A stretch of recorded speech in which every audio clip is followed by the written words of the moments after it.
Welcome back, animal lovers, to Awakening with Your Animal Family. I'm your host, Dr. Alan Schoen.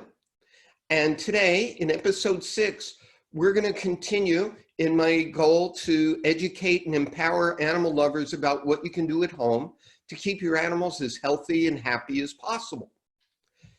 In this effort, today we're going to be talking about the impact of electromagnetic fields in your home. And our guest is Lloyd Burrell, the author of The Practical Guide to Electromagnetic Fields. And when I came across Lloyd's new book, I was just so impressed because all the things that I've been reading about and studying about electromagnetic fields for all these years, Lloyd put it together in a very practical, simple to understand book that also gives practical tips and solutions, not just being aware of the problem, about what we can do. So I first got started in being educated about electromagnetic fields way back in the early 1980s when I was teaching and lecturing about the scientific basis of acupuncture and the bioelectric theory of acupuncture. And back then, Dr. Robert Becker, who wrote the book, The Body Electric, and the book Cross Currents, was explaining to the scientific audiences some of the first efforts and knowledge about electromagnetic fields in the body and outside of the body, and the good, the bad, and the ugly of them. There's some that can be beneficial and some that are not beneficial. As we've been getting more and more connected to the rest of the world, we've been getting exposed to more and more electromagnetic fields from so many different things, from our cell phones to cell towers to Wi-Fi, and now just more recently to 5G, the 5th generation of Wi-Fi. So with that, what I'd like to do is open this discussion with Lloyd explaining to us all of his knowledge on electromagnetic fields and what we can do to try to stay as healthy and happy as possible. So welcome, Lloyd, to Awakening with Your Animal Family, and thank you for taking time out of your busy schedule to educate my audience about how to keep as healthy and happy an environment for us and our animal friends. Thank you so much, Dr. Allen. It's a real pleasure to be here, a genuine pleasure. Well, thank you. Now, myself and the audience have a number of questions, which from what I can see, you've completely addressed in your book. But why don't we just start with, how did you get interested and involved in studying and writing your book about electromagnetic fields? Yeah, so what happened, how it all started for me was one day in 2002, I answered my cell phone, and from that moment forward, my life just was never quite the same. It's never been quite the same ever since. So my life took a direction which, so it wasn't that I received any devastating news or death in the family or anything like that. It was the energy of the device I was using, which was my cell phone. And that's how it all started. Took my cell phone out of my pocket, answered a call, and I began to feel just bizarre, not quite sure what was going on, a little bit muddled. And over the space of a very few phone conversations, this was people calling me. I wasn't calling out. I was running a rental business at the time. People calling me to rent holiday homes. And just over the course of a few conversations, it went from being bizarre to kind of unpleasant to being downright unbearable. And I got this burning sensation all up the side of my face where I was holding the phone. And so I'd got these immediate symptoms and this brain fog, this feeling of disoriented, and this became more and more pronounced with each call. And so, I mean, literally, it went. This change manifested over a few calls, you know, very short period of time, very short period of time. It was just really just kicked in out of nowhere, it seemed. And, you know, I've told this story many times, and I've told it to many doctors as well. And I say jokingly, you know, it got so bad, I actually went to see my doctor. And I went to see my doctor, and he you know, tried to, you know, he did his tests, and he took my blood pressure and all the kind of standard stuff. And he said, look, Lloyd, it's stress. And I thought, it's not stress, but okay, we'll play along. He said, go on holiday, you'll be fine, go away for a week, be fine, and you'll come back, you'll be fine, you'll be chilled, and you'll be great. So I went away, and I took his advice. I went away, came back, and the Monday morning, like 9:02 a.m. or 9:05 a.m., I answered the first call, and that was it. It started again. And really, it was a slippery, slidey slope from then on, because not only was I reacting to my cell phone, I was reacting to my computer, I was reacting to the TV, I was reacting to the radio in the car, was reacting when I went out to friends. We never had Wi-Fi at home, that's the funny thing. But when we went to friends with Wi-Fi and cordless phones, and I was even reacting to my corded landline. And this was, so I had these immediate symptoms, and then I had these terrible, really just, I was like a zombie. It made me like a zombie. I couldn't think straight. I could sleep, but I just couldn't seem to recover. I couldn't seem to get over it. I had all kinds of complications, digestive problems, and all kinds of unpleasant complications, really quite debilitating symptoms. And this went on for over 2 years before I actually read an article in a newspaper about a guy, CEO of a big company in the UK, who had really a very similar story to me. He was dictating to his secretary all his correspondence. He was running around in a clapped out old car. He was switching the electricity off at night to get to sleep, and they gave a name to this, electrical hypersensitivity. And that really was a turning point. And from that point onward, I began to stop telling myself that it was all in my head, because I thought I was going crazy, and actually do something about it. It took me the best part of 10 years to get my health back on track. And thankfully today, I no longer suffer those debilitating symptoms. And my book shares in large part what I've learned over that period, which is nearly 20 years now, through my own experiences and through speaking to many different experts, scientists, researchers, building biologists, and so on. Well, that's great. Thanks for sharing. I find when we hear people's personal stories of the journey, it really brings it home.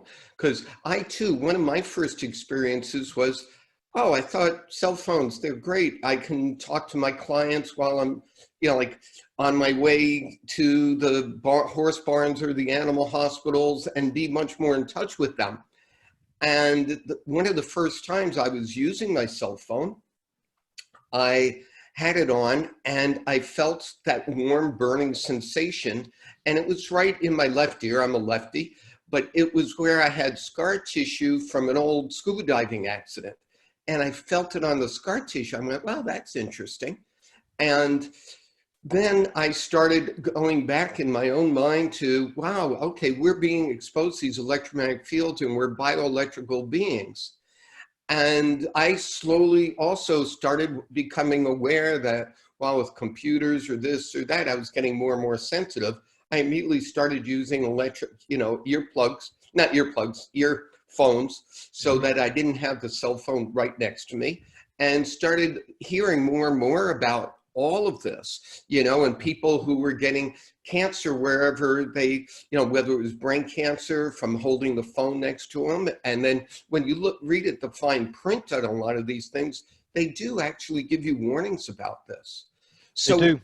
Yeah, so what I'm wondering about is if you can just share, because I love the way you wrote your book, if you can just share about the practical aspects of what are electromagnetic fields, how are they impacting on us? And then what can we do about that? Well, that's a lot there to Yes. get. But what are electromagnetic fields firstly? So what are EMFs? So I use the term EMFs, EMF for Practical Guide, which is the name of my book, EMF, Electromagnetic Field. And that's the term that I use for EMF. But some scientists, researchers, experts, they use EMF to mean something else, like electromagnetic frequencies, perhaps. So yeah, for me, this is a terminology that I've used: EMF, electromagnetic fields. Some people also use electromagnetic radiation. What am I referring to? I'm referring to man-made sources, forces. So it's something that we can't see, touch, taste, smell, hear.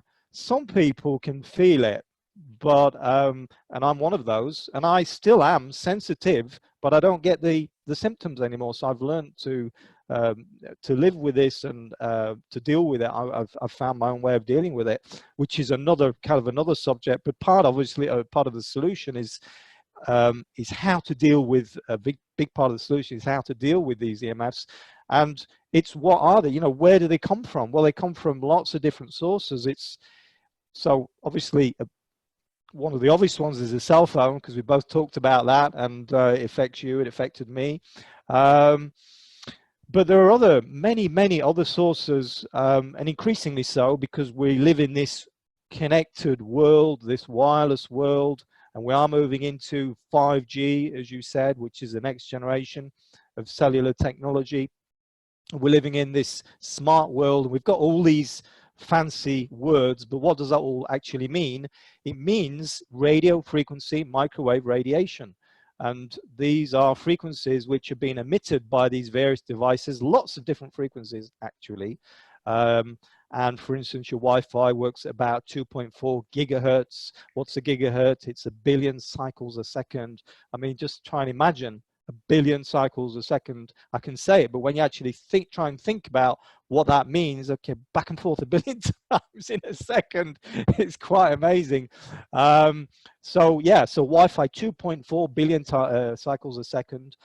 Cell phones, it depends where you live, 9 can be just below 1 gigahertz, below a billion cycles a second. So 1 to 2 gigahertz, these kind of frequencies. And then we've got Wi-Fi in higher frequencies too, in the 5.8 gigahertz range.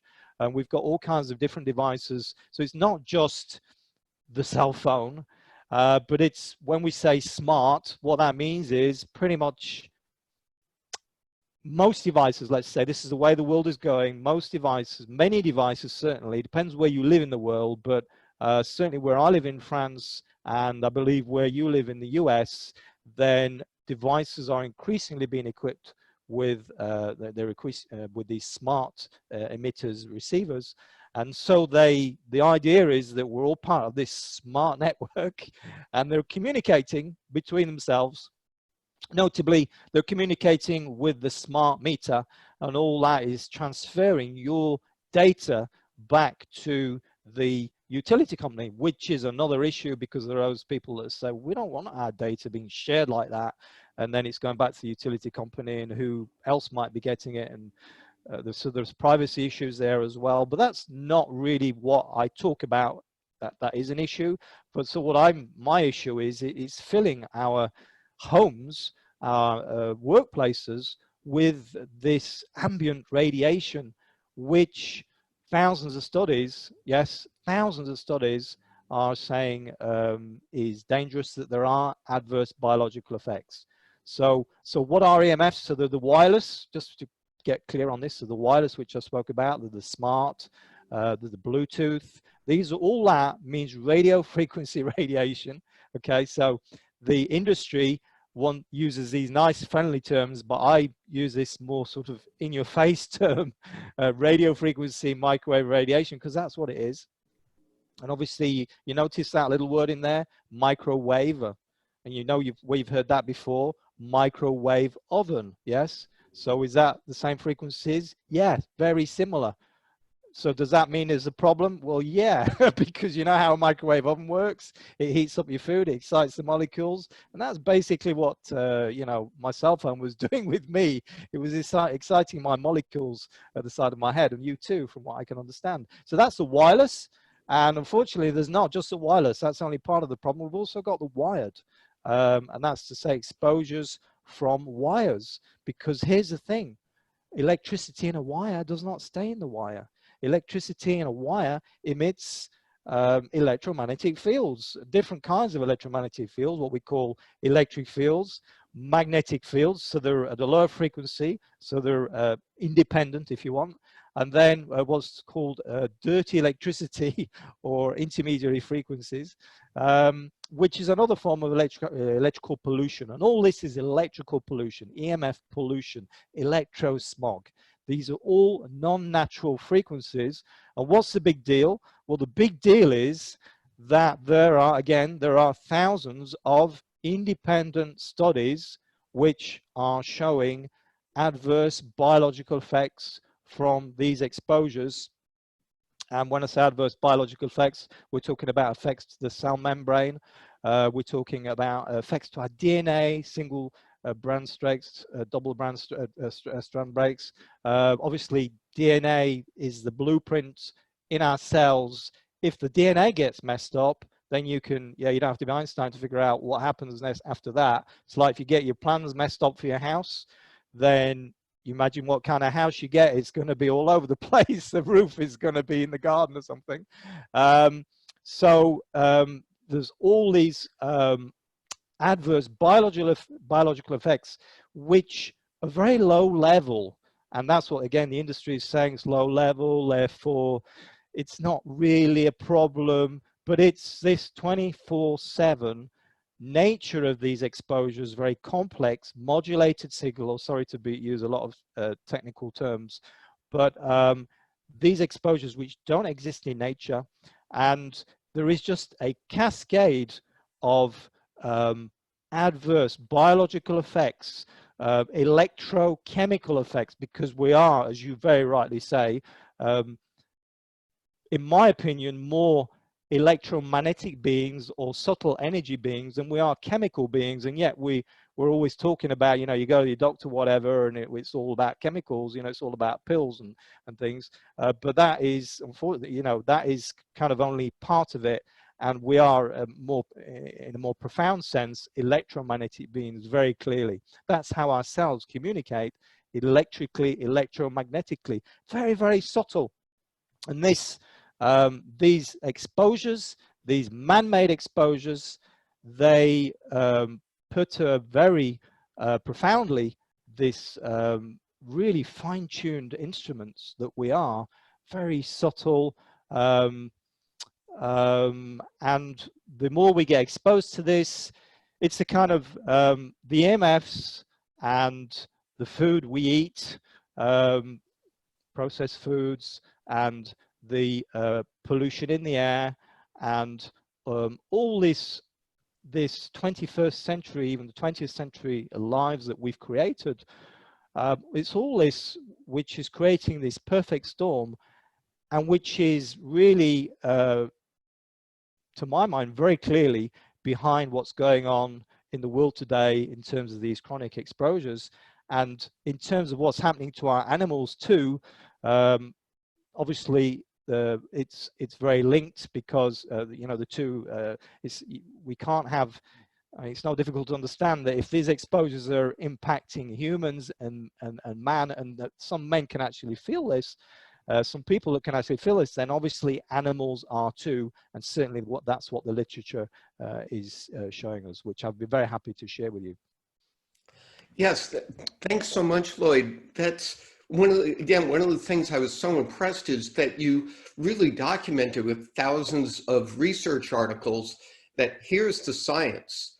And with the animals, what I started noticing was interesting, quote unquote, coincidences, correlations, where I would get clients that contact me and say, gee, all of a sudden my dog isn't doing well. And I took it to my veterinarian, and he's a great veterinarian, and they did all this workup and everything. They can't find anything, but my dog stopped eating and then just started deteriorating, losing weight and going downhill. And part of my questionnaire, because my practice was referrals when Western medicine didn't work. Okay, so I saw the toughest cases. And part of my questionnaire was, were there any changes in the last 2 months or so in the environment? Change in diet, change in medications, changes in anything. And what I started hearing back was, well, I just got a smart meter put in. And it was within days that my dog started, going downhill. And I said, where is the smart meter related to where your dog is lying? And, and it was, again, right next to him. I said, now, look, there's no studies, there's nothing. This may just be a simple coincidence. But what I would do is try to move your dog away from that. There were other incidences with, where a dog would develop seizures, neurologic signs, when they were brought into the environment. And I said, were there, even this before smart meters, were there any high power tension wires? These were part of my environmental questionnaire, because I did take training in biology and biology of building as well. And interesting coincidences. They would say, well, actually, I do live under high power tension wires. And we figured it out when the dog was away from that, they didn't have the seizures as much. So it isn't that the dog maybe didn't have a predisposition, but it was then accentuated by these situations, these exposures to various electromagnetic fields. As I started seeing increased coincidences, anecdotes, whatever label we want to put on it, when you put enough of those together, you start seeing patterns. And out of patterns is when you start looking and saying, oh, maybe there is something to this. Yes. And I had a client who said, oh, they just put a cell tower on top of my apartment building in New York. And I said, gosh, aren't you concerned? Did you talk to them? And they said, oh yeah, because you're a few stories down, there won't be any problem. Well, within a year, she developed a brain tumor. Interesting coincidence, quote unquote. Worrying coincidences, I think. Yeah. Yes. Yeah. And I've heard this so many times, Dr. Allen, so many times with the smart meters, particularly. I've interviewed a number of people about this, and it's really just, they didn't even know that the smart meter had been put on their property. In fact, one case, it wasn't even put on their property. They refused it, and it was on the neighbors. It came into the neighborhood, and this lady got some terrible symptoms from this. Another actually EMF consultant I interviewed, he got the paper through to say they were going to put the smart meter on, and then literally that day, every time, like every night at 3:15 a.m. or something, he was woke up when the smart meter uploaded its information to the utility company, and he kind of put two and two together, and he realized, because he went off camping, and when he'd go camping in the woods, he'd get a great night's sleep, and as soon as he came home again, boom, it got the problems again. And so I've heard this so many times, and so clearly it affects people, and it affects some people, kind of canary in the coal mine kind of people. There's a very clear effect. But here's the thing that people that are listening need to understand, is that what the science is telling us is that EMFs impact everybody. That is what the science is telling us. It's just that some people can feel it, me and you, and other people can't. But that doesn't mean, everything's fine, honky-dory, that you can use your cell phone till the cows come home, telling your best friend or mother, daughter, children, whatever it is, that you tell them for hours, because, I don't know about you, but I see I'm witness some amazing conversations on these. The very few that actually seem to be of any great importance. So people do tend to overuse these devices. Particularly, I notice this in big cities, when I go in cities, on public transport and things like that. I see that a lot. But so yeah, so very clearly, these devices impact us, and there is some science behind the links between how these exposures impact animals and pets too. Yeah, thank you. Now, with all the disinformation that's out there, it's challenging. There are quite a few myths that are out there about EMFs. And in your book, again, you go through each myth and explain with great clarity the truth behind the myths. Can you share the top few myths and what the truth is, the research behind clarifying that? So the first myth, in my eyes, is that there is no evidence. That there is no evidence to show that these EMFs are dangerous, which is clearly not true. There are thousands, as I've said, there are thousands of studies. Go to electricsense.com, very top of the page, research, click on that. I've got a page, a long page with lots of research, but the whole website is just peppered with studies and information, because I've been online since 2009 talking about this. And initially it was just blowing off steam.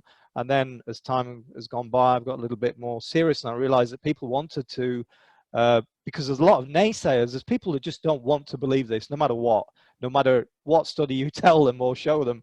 And for instance, if you just want me to quote one, a recent study, the NTP, National Toxicology Program, federal US study, 10-year study, $30 million on cell phone radiation exposures on animals, by the way, because they often are on rodents.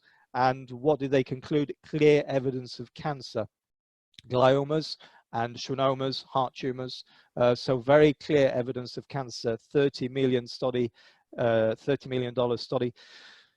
You know, there's been science done on this back to the 19th century, would you believe, on these EMF exposures, back to D'Arsonval and Nikola Tesla. They did some initial very basic studies on this, and then there was a lot of studies done, notably from kind of the 1930s. The Russians have done a lot of work on this, on the microwave radiation, much more on this subtle aspect. In the West, we've gone overboard on this whole ionizing, non-ionizing argument. That's to say that ionizing radiation, like you get with the nuclear explosion, for instance, Hiroshima or Fukushima, is dangerous, and that somehow non-ionizing radiation, which is what our cell phones use, what we have in our homes, is not dangerous. But actually, the result of these exposures are practically identical. How they impact your body are practically identical. They just do it in a slightly different way.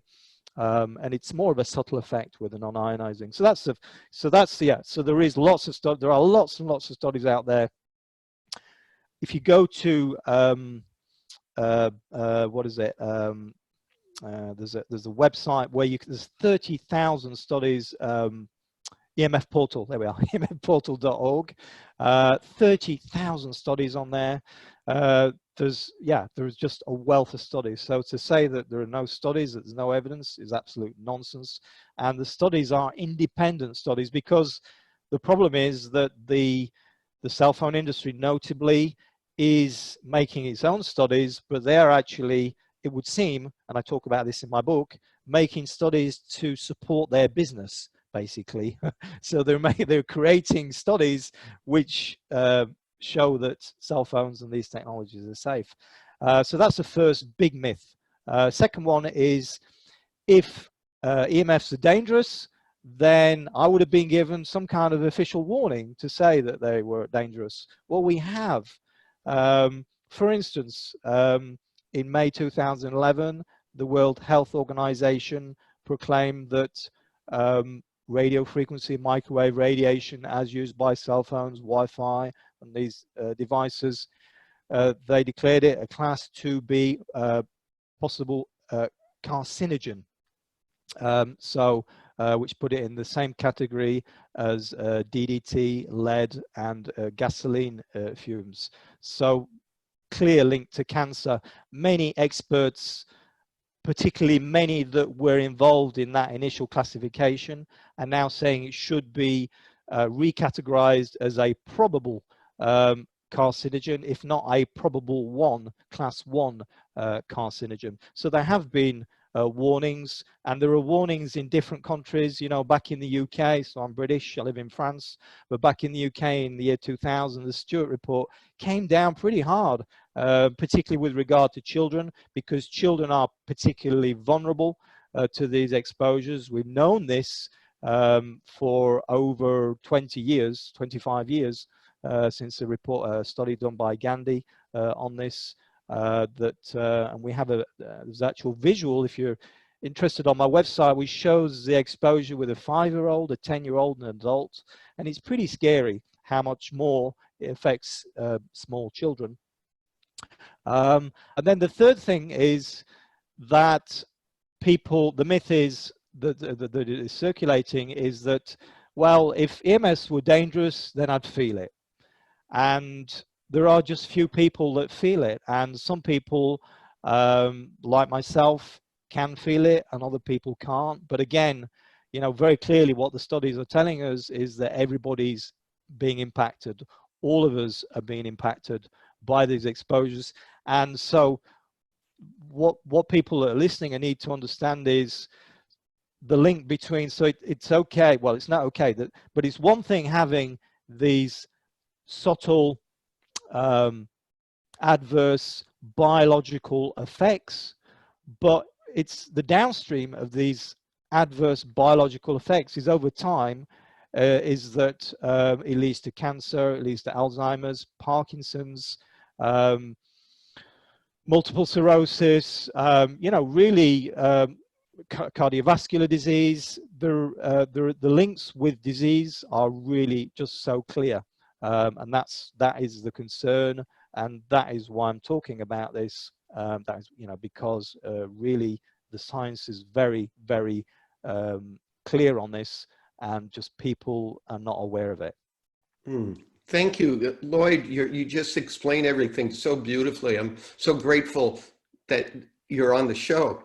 So with this, what can people do? There are all sorts of EMF meters to measure what your level of exposure is. And I've had my place measured. I'm on wired computers. We have Ethernet all through, you know, and I still have my smart meter. I don't have a smart meter. I pay the exorbitant fees to prevent one, you know, to not have one, on and on and on.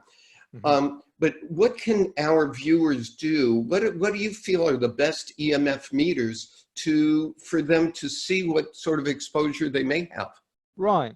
So, you know what I say, so my approach, so I have a 3-step approach, and I call it the and I like that because it reminds me of Buddhism, and it's sort of put me in a very Zen, chilled out state, but it's actually nothing to do with that. It's UMM. That's why I call it the And the first thing is to understand, and that's what we're doing today. And it's not by listening to Lloyd and Dr. Allen here that you're going to, if it's the first time you've heard about this, that you're going to understand anything. It is pretty, it's a big topic, and it is quite complicated. So it needs a bit of time. You need a bit of time to understand this, and it's by understanding that you will be able to deal with these exposures appropriately, because there are, well, people think there are quick fixes, but there aren't. There are no quick fixes. So there's a right way to go about this, and there's a wrong way. And this, what I teach is, you know, it worked for me, and that's why I share this. It's, you know, it's worked for others, and it's based on sound science. So first thing is to understand. Second thing is to measure. And you're absolutely right. At some point, we do need to measure. So maybe it's not today, because there's lots of things we can do, and I can share some tips on how to reduce your exposures from different kinds of EMFs. But at some point, you need to measure, because if you don't measure, you're in the dark. You just don't know where you are, particularly if you don't have the benefit of being electrically hypersensitive. If you can't feel this, then you don't know. You can't feel it, you've got no meter, then, you know, how do you get a handle on this? So at some point you do need a meter, which I'll talk about my recommendations for that by all means. And the third part of the is to mitigate in some way, in some shape or form. You need to reduce your exposures. And when we have the meter, mitigation becomes very simple, because we can take a reading before, and then we can bring about some mitigation, and we could take a reading after, and we can see that our exposures have reduced. And if they've not, then we reverse that mitigation, because the mitigation hasn't worked. So there's three ways of mitigating. First one is just to turn the thing off. Depends what we're talking about. But sometimes you can just turn off the device. For instance, the Wi-Fi. If you've got Wi-Fi radiation at home, then you can mitigate it by turning it off. You might still be getting the neighbor's Wi-Fi, but that is by the by, because what we know is that because these exposures are exponential, and because what we say, distance is your friend, okay, with all these exposures, distance is your friend. And what that means is the further you get away from that. So, you know, if you're in America there and you've got a cell phone, it's not a problem for me, okay? But if you come right next to me and you're speaking on your phone for half an hour, I'm not going to like that. So distance is your friend. Yeah, it makes sense. So, and the third thing is to shield, okay? And at some point, maybe that's something you want to do, and that is more of an advanced solution, and I talk about how you can do that in my book. But so yeah, so those are the three ways that we deal with these exposures: turn off, increase distance, and shield. And so to answer your question about, you know, how best to measure, what I recommend really, and I've got some meters here, so we'll just pull one out, which is this, it's a tri-field TF2 meter here. And that is, we'll turn it on. There we go, put it on RF, so the radio frequency radiation setting. And this is a meter that I like because it's simple. And a lot of people are not looking to spend a lot of time on this, and they just want to point and play, and you can do that with this.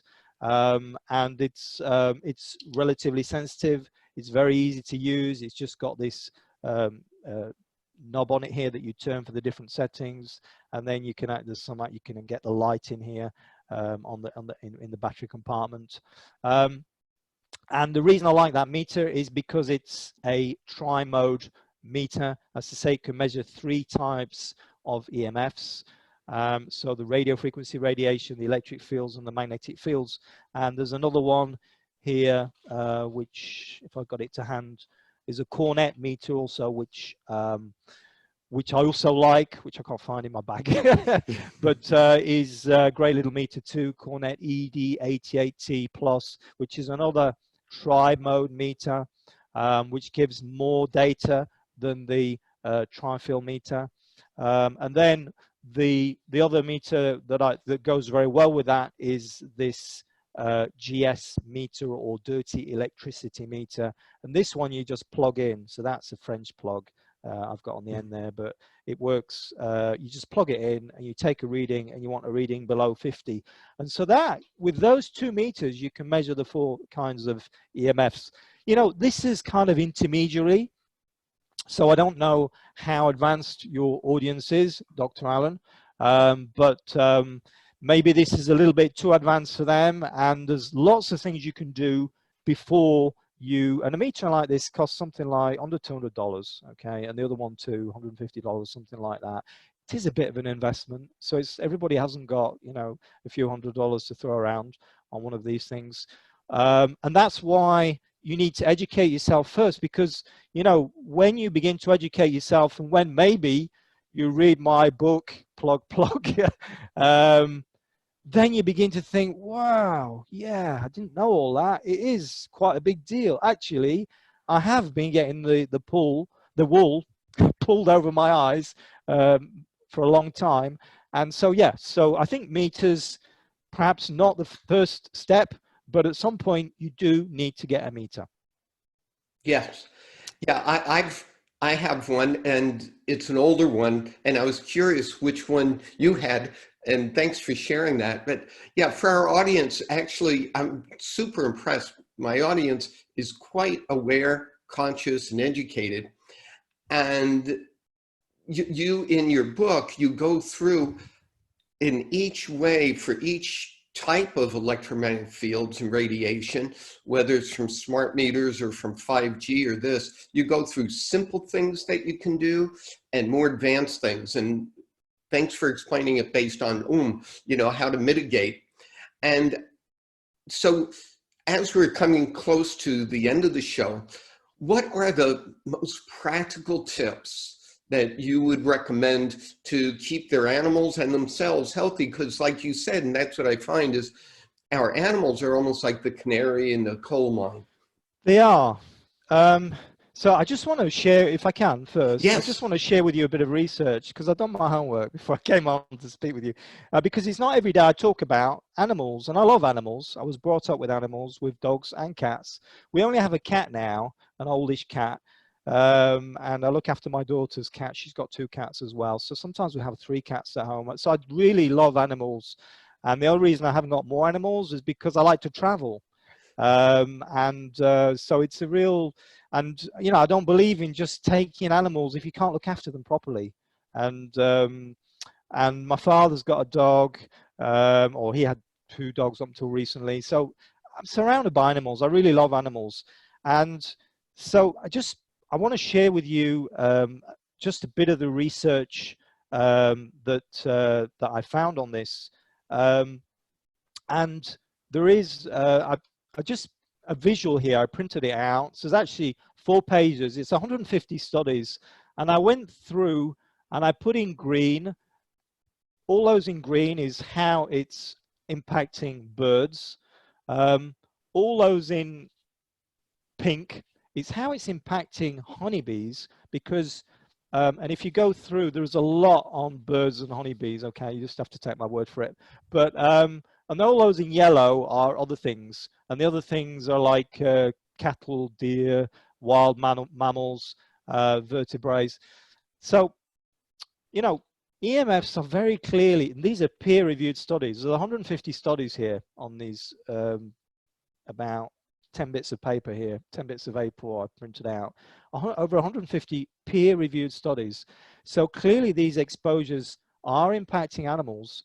And, there's some other research, and I've actually been in contact with a colleague of yours, Dr. Patricia Jordan, I believe her name is, and who's been sharing some research with me, also she's a veterinary surgeon, and some because one of the things with animals is, we're very close to our animals, and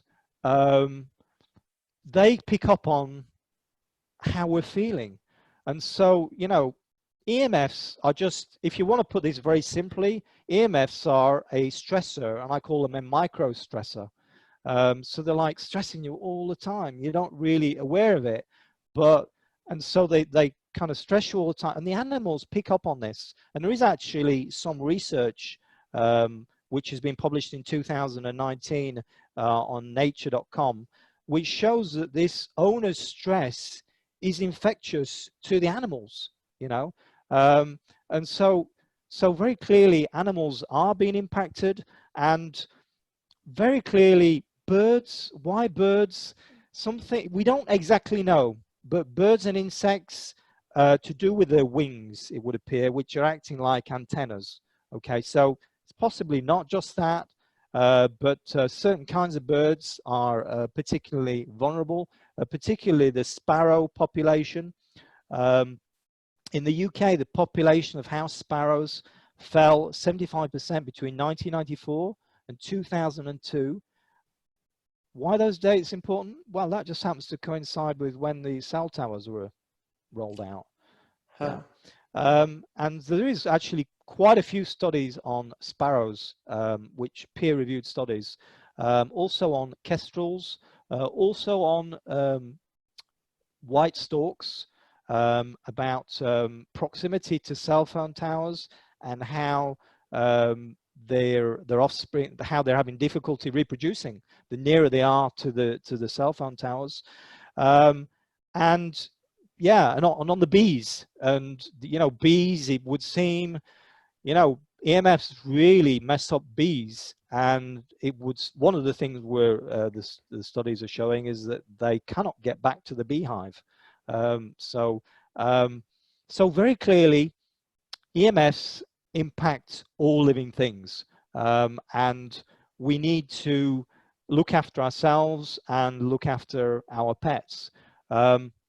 So, you know, recommendations for pets. I think that was your question initially. Well, think wired and wireless, the two kinds of exposures. In terms of wireless exposures, for instance, if you're going out to work, why would you leave your Wi-Fi on all the time, which is zapping your dog, cat, guinea pig, whatever it is, you know, 24/7, because he's there 24/7. You're out at work, but your cat, dog, guinea pig, whatever, rabbit, he's getting zapped 24/7. So why would you leave your Wi-Fi on all the time? So that's a first tip, is to buy a small mechanical timer, which costs about $10, which you plug your modem router into that, and you have it so it switches off. Have it so it switches off at night. That's the first thing. So it saves you from the Wi-Fi at night. And have it so it switches off if you're out of the house at 9:30 a.m. and you're not back until 6 p.m. Then have it so it switches off all day, because that, you know, that's going to do great. It's going to be of great service to your pet. That's the first thing. The second thing is in terms of where the their sleeping quarters are located, and often, so they'll have a bed which maybe it's in a utility room, for instance. If it's like a big dog, that's what we do. Yeah, that's one of the things we do. And well, what else is in that utility room? Is that again where the Wi-Fi router is, or is that where there is a washing machine with which is a smart washing machine, or a tumble dryer, smart tumble dryer, or devices which, you know, are exposing your pet to this microwave radio frequency radiation. And then let's think in terms of wired, because is their bed right next to a wall socket, for instance? And if they are, then almost certainly they're being exposed to electric fields, magnetic fields, and dirty electricity. Or is there a wire running like round their bed to a light or something like that, or under their bed? Things you just don't think about because you think, well, it's in the wire, you know, the electricity is going in the wire, therefore it's safe. But it's not, because we've all, pretty much everybody's got this plastic coated, what we call Romex wiring, and that doesn't actually shield at all. In terms of EMFs, it's of no protection at all. So yeah, so those are some quick tips for pets. And obviously, just think about when you're, you know, for instance, laptops, it's a silly name, because we shouldn't be using laptops on laps, okay? We should be using, this is a laptop I'm speaking to you on, and it's on a table. We should use laptops, should be called tabletops, I guess. I don't know why they call laptops, because it's the notion that they're kind of convenient and we can use them anywhere. You can, and you should use them on your lap, and that it's okay, but it's not okay. And you know, how many times have you used your laptop or tablet with your little poodle on your lap, or your little Yorkshire Terrier on your lap, or whatever it is you have, or your cat or whatever? So yeah, those are things to bear in mind, and just become more conscious of these devices that you're using. Obviously, cell phone, that goes without saying. Just become more conscious more EMF aware, and think about the wired and the wireless. I think that would be a really good starting point if you don't want to go full on and get yourself an EMF meter and do shielding, which I perfectly understand. And frankly, unless you really perhaps read my book or read the research and have begin to comprehend just how dangerous, lethal these exposures are, then there's no reason you would do any of that. But there is good reason to start with some simple steps today to protect yourself and protect your pets. Lloyd, I can't thank you enough. This is so beneficial to everyone. And I've, as educated as I am about this, I've also learned some new things from you. And, one of the studies that I had read a while ago, I'm sure you have it all referenced, but it does talk about how the subtle bombardment of our nervous system is recognizing this Wi-Fi and everything as a subtle attack on our nervous system, which increases anxiety and stress because our nervous system is constantly now trying to defend itself against something that we don't see, most of us don't feel, and yet we are being impacted on it. So to me, this is part where my goal is, again, to educate and empower animal lovers around the world. This is an invisible attack on our health. And it's something that, thanks to you and your efforts of educating everyone, has given us options to minimize or to decrease and minimize that impact on our health and our animals' health. And I can't thank you enough for joining us on this. And if my audience has any questions, I really recommend getting your book because it answers everything you could ever want. And there will be a link on my website and a link on the show where you can order it. And Lloyd tells you everything you always wanted to know or afraid to ask about this. And again, I can't thank you enough for joining us and educating all of us. And thank you for all that you do and all that you be. Until my animal loving audience, till next week, I suggest that you go and educate yourself and start doing the little things you can to protect you and your animal friends from this invisible challenge to our health. Thank you again, and may the force be with us, a healthy force. Thank you, Dr. Allen. Thank you, Lloyd.